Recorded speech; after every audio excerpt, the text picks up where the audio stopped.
everybody. It's Monday, July 11th, and that means it's time for another episode of Nonprofit Conversations. I'm your host, Cecilia Sepp. I'm the principal and founder of Road Tulips Consulting, and thanks for joining us this week.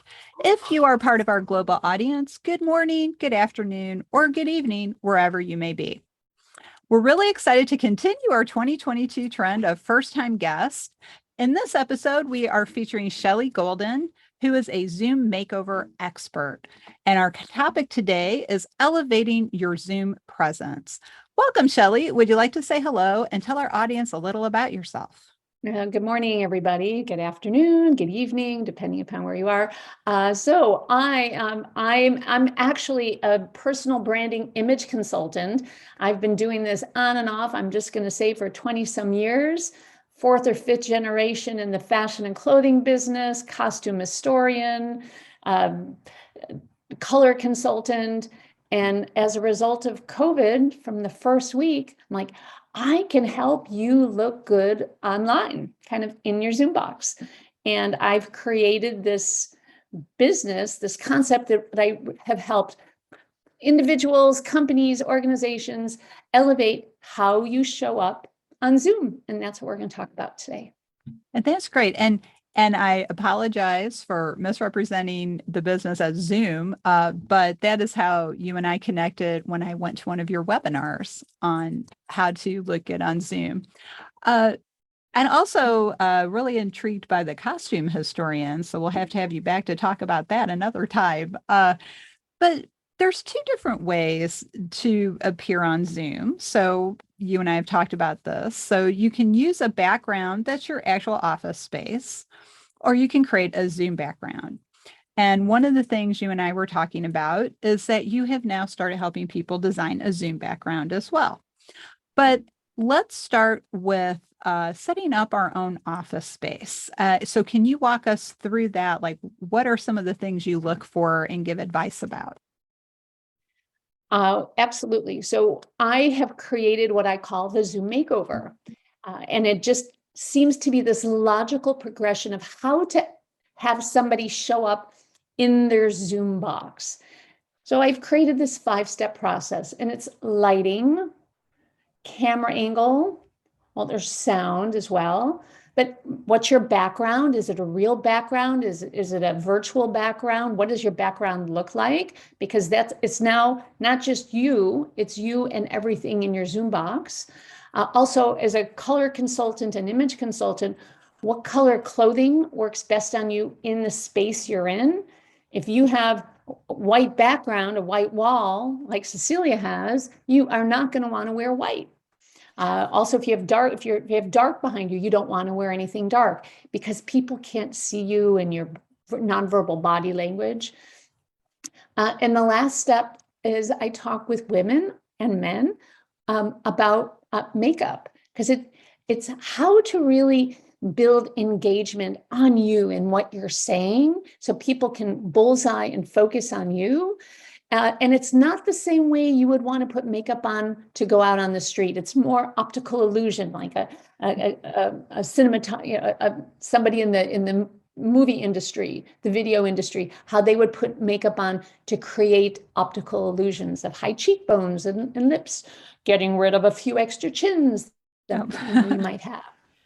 So these are the 5 steps that I go through when I'm working with companies, clients, sales teams, attorneys doing depositions, hearings. And I can elaborate on these. Well, that's great. Well, I don't know if you want to give away all your secrets in our episode, but what is the thing that you see most people struggle with? Is it lighting? Is it the background? What is the thing you address the most? The first thing that's like easy peasy to address, even though it's not the biggest thing, is the camera angle. You really just want your camera straight ahead of you.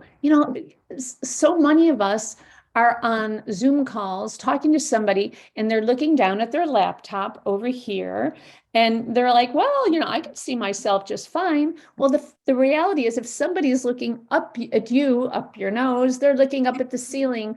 And you wouldn't talk that way if you were sitting on the opposite sides of a desk together. So that's easy peasy. But the most important thing is lighting. Mhm. People need to be able to see your face, and you want your face lit evenly left and right.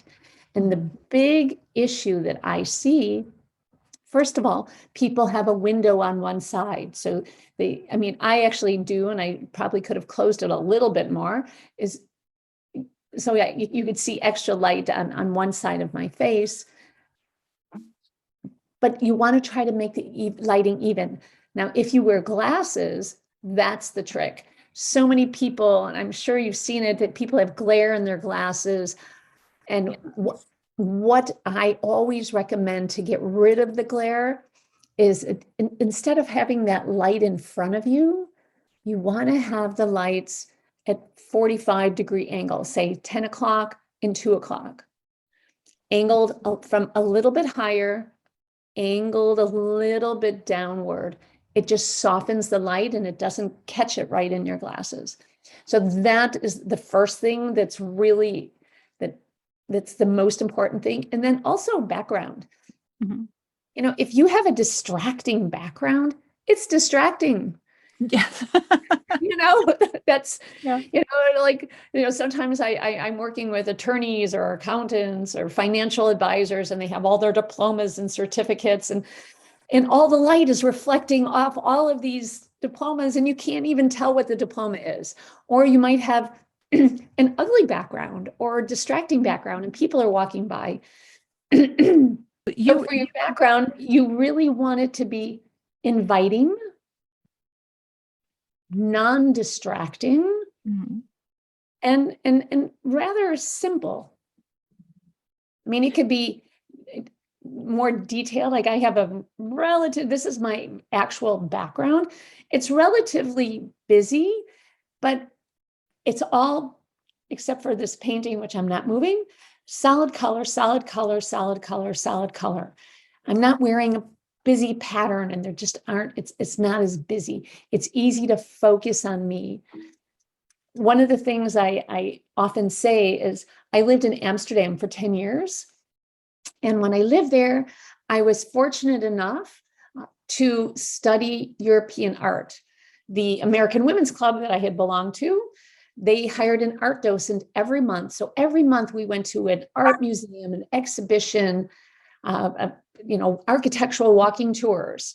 And I really learned about Dutch art, European art, and in particular, the Dutch masters like Rembrandt and Vermeer. And what is it that they do that everybody looks at the same spot on the painting first? Everybody looks at the same spot first because it has to do with light and dark and how your eye travels. And so this is what I do when I'm working with somebody in a Zoom makeover. They also use subliminal lines. And I always do that. And I'm going to actually show you, because everybody seems to find this really fascinating, is I actually have two intersecting subliminal lines forcing you to look at my eyes.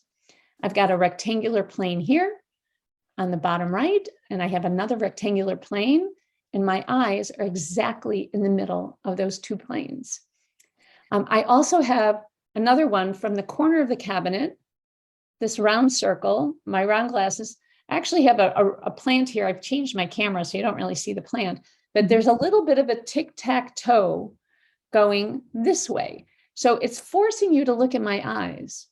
And then with my V-neck and my skin color, forces you to look down my torso so you could see my body and you could read my nonverbal language. So I am absolutely in the foreground of my painting, so to speak. And my background, which is a little busy, is absolutely in the background. So that's how I help people improve engagement, trustworthiness, and credibility. Well, and those are such great points because I know you say your background is a little busy. It really doesn't seem busy to me, and probably because I am subliminally being directed toward your face and your eyes as opposed to your background.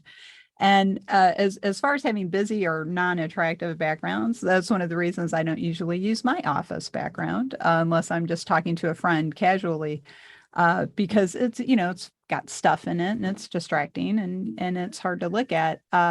And I want to kind of back up to the lighting issue because those were all such good tips because I have struggled with that since we all moved on to Zoom so much, trying to find the right lighting. And I realized that I have a window to my right where I sit at my desk. And if I have the curtains open when I'm on camera, I look white, very white, like a piece of chalk. And almost like I've just gotten off my sick bed. But then if I have the curtains closed like I do now, I look a little more natural, a little healthier. So it's just trying to figure that out too, because like you mentioned, I think a lot of people think having the light in behind your screen, behind your webcam is a good thing. And it's difficult. And where I have a lot of challenges is like in the fall and winter when it gets dark early and trying to have lighting that doesn't make me look like an arch villain, like Dr. Evil kind of person. Like I'm sitting in this dark room with one light, being interrogated by the cops or something. So I don't know if you have any advice for that, for when the seasons change, I should say. I've got two tips. So just to address your ghostly look. So this is kind of a silly thing, but Mhm. when I was in high school, I worked on backstage crew. Mhm. And how do you change the color of the lights? You put a colored piece of gel, colored plastic. So from the very beginning, when I was working with people in our 6-week close down, that was supposed to be 6 weeks, that's now turned into 2.5 years. Mhm. I use fuchsia and bright yellow Post-its, and I put it over my lights. And the reason, so I'm a color consultant, and if you mix these two colors together, you get a peachy color. So I'm going to just show you. I have these Post-its over my lights. So I'm going to just remove one yellow Post-it. Okay. Oh, wow. That really That is is different. one yellow Post-it Wow. over one light. And I'm going to put that back. And then on this side, I actually have pink Post-its. And that's really, So you could see I not only, so you have to turn the light up, but you could see the color of my skin completely changes. If I had this with no lights, with no Post-its, that's what I would look like. So anyhow, that's a really cheap and easy hack that anyone can do. that's And it's pretty foolproof. The other thing you were commenting about, looking dark in the winter, is if you go into the up caret next to the stop video icon. Mhm. So this, you click on the up caret, then click on video settings. I know the kind of walking people through. There's an adjustment that says adjust for low light. And if you click on that, there's another setting that says manual or auto. And so many people put it on auto. But I'm going to show you what you could do if you have it on manual. So if you look at me, and I have it in the middle right now, but if I move it all the way up, I can lighten my whole Zoom box. Look at So I can that. lighten it and darken it. And I'm going to put it back to the middle.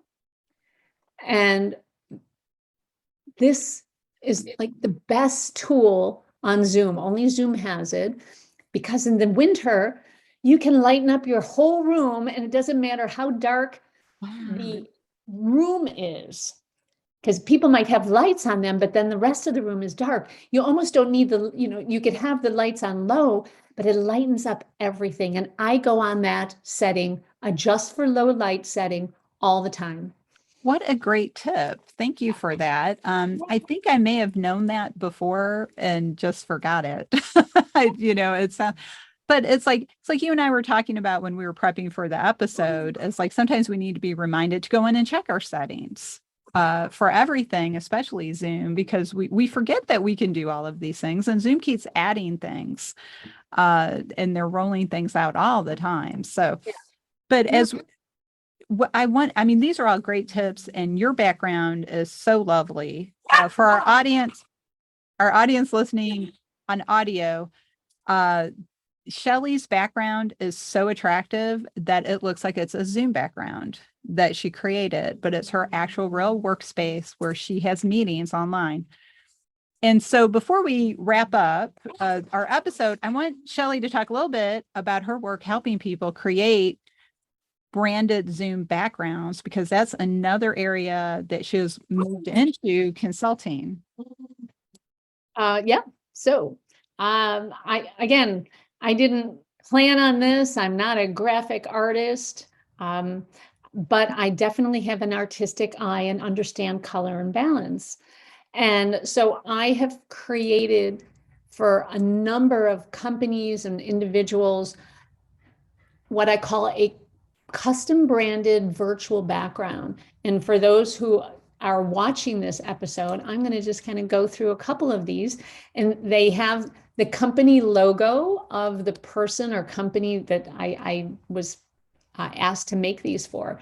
And so I'm just going to go through this. So I made 3 for this woman who's a mediator on the East Coast. So she had 3 completely different looks. So here it looks like she's sitting in this lovely chair. She has dark hair. And I always consider what color their hair and skin color is. This is another one that I made for her, and another one. And then I've made a couple for attorneys. So this, added some law books. Here's a virtual, the logo, like very sophisticated. And these are some other virtual backgrounds that I have created for companies and organizations. Oh no, that's not the final one. This was the final one. So you can see I could actually change, like as I'm playing around with things, like, oh, do I like this? I'm like, no, I think I'm gonna add a tree over there. I added the trees, I added the pillows. The tree and the pillows didn't exist. I added them in. And so I was working on this one and this one this weekend. So these are very different. So this is for a blonde haired woman who's an attorney. So it's a very sophisticated look. It's not so great for my coloring. It's okay, but it would be better for blonde hair.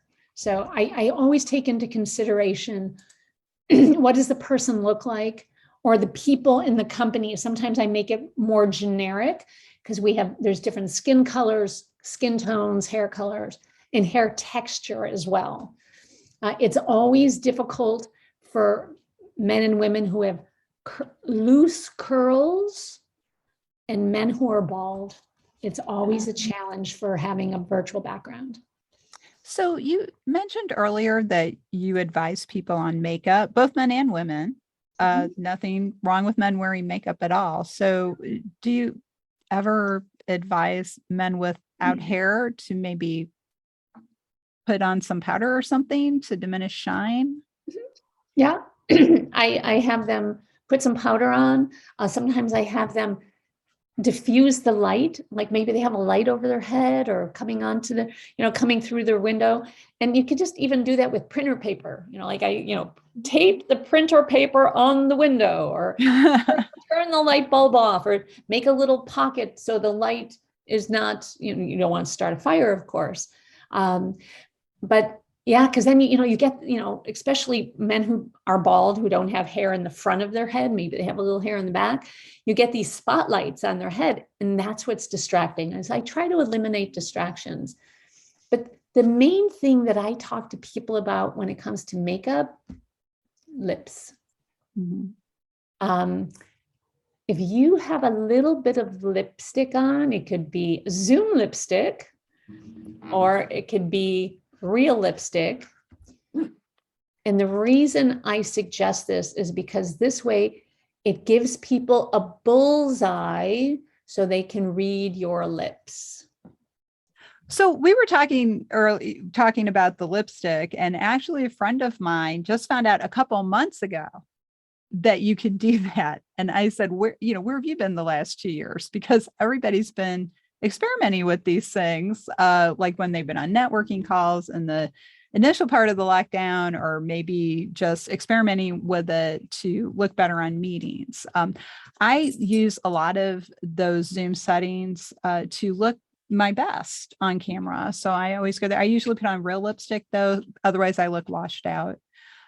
So I usually do that. If I'm in a pinch, if I get an emergency Zoom meeting or unexpected one, I will use the Zoom lipstick. So I think that's excellent advice too. Oh, and Shelley just showed us her makeup brush. And what is the makeup brush for? So, so just because you seem to kind of jump in on the makeup bit. So I'm going to just add a little bit to the makeup. So another little, again, Zoom specific makeup techniques. This is not street makeup because you're not looking at somebody in a three-dimensional look. You know, you're looking at them on a two-dimensional look on a you're trying to create a three-dimensional look on a two-dimensional platform. So like, how do you create kind of definition, you know, as opposed to kind of looking like you have a unit, you know, your face goes into your neck because you've got these lights on you. And so the camera picks up light and dark. So it doesn't necessarily matter if it's blush or contour. So the color doesn't particularly matter. So what I do is I take my blush brush and I squish it. And I want to create a line right here, for example. So to make a definite, and so I actually start on my jowls. I don't go around my jowls. I want to hide my jowls. And I squish my brush and I literally draw a line around my chin. And I kind of pull the darkness so it's under. So the camera picks up white and light first. So whatever is lighter will be in the foreground. Whatever I just darkened will create a little bit of a shadow. So that's one way to create definition on your jawline. Nice. What a great tip. And also even your cheekbones. So, you know, because I have no cheekbones at all, kind of long, narrow face. I literally create the illusion of a cheekbone. So again, I take blush, and this is more than you would wear on the street. Trust me, you need more. And I literally make a little half circle around my cheekbone and kind of go up to my ear. So I'm creating this illusion of a high cheekbone because the camera picks up whatever's light and white first and darkens everything else. So if this is lighter, it's going to come to the foreground, even though it's completely flat. Wow. So See, it's a little tidbit of makeup info and how to create cheekbones and you know, create more definition in your jawline. That is great because, you know, Shelley, we don't think about the fact that it's two-dimensional. Mm-hmm. You know I don't, unless somebody points it out. I don't think about it because I'm here at my desk and I am three-dimensional, but I'm not three-dimensional to the people watching me on the webcam. Right. So I mean, that's an excellent tip. And I think those are tips that everyone can use, no matter your skin color or complexion. Right. You can use those tips. Although dark-skinned women, if you're dark-skinned people, if you going to do this, you want to have iridescence. Okay. You want to have in the makeup. Light-skinned women, no iridescence at all, no shine at all. So it's different for light and dark-skinned people. But you know, why do you care? The reason I actually, when I'm working with people, that this is part of the process is because you want to have people engage with you. You want to make it feel like you could trust them. They're credible. They're right there. And if they can engage more with you and not be distracted, they could see your face and they could see your eyes and they could see your nonverbal body language. It's easier to, the trust, the credibility, your personal brand goes up. And hopefully your business will do better. You know, it's really kind of combining art and psychology to kind of like create that engagement. Yeah, and I think that is a great note to wrap up our episode this week. Thank you so much, Shelley, for sharing all of this information and tips and insights, reminders. This has been wonderful. You're When welcome. when we wrap up an episode, we always like to ask our guest, uh, what is the one thought you would like the audience to take away today? And if they want to follow up with you and learn more or connect with you, what's the best way to get in touch? Okay. The one thought I want to leave your audience with is how you show up on Zoom or WebEx or whatever platform you're using. It matters. It matters how you show up and everything in your Zoom space. It's not just you and like, oh, I don't care so much about your space. It matters. And if you want to get in touch with me, check out my website. It's shelleygoldenstyle.com. So it's Shelley with an EY, shelleygoldenstyle.com. And my email address is Shelley@ShelleyGoldenStyle. I'd love to hear from you. Thank you so much, Shelley. And I look forward to having you back because I know we'll all want to keep up our Zoom skills and our Zoom presence, because I think one of the fantastic things about people adopting this is we can stay connected more often and with people from all around the world and the country. So thank you. And we look forward to having you back. Thanks for having me. This is fun. It's been great getting to know you. Great. Oh, you too. Thank you. And again, I love those Post-it note tips. So fuchsia and yellow on the lights. There And you go. Okay. It's bright yellow. It's not the original yellow Post-its. Oh, good to know. So kind of more that fluorescent highlighter yellow. Yes. Okay. And fuchsia, not pink. That's right. Love it. I love it. They go well together.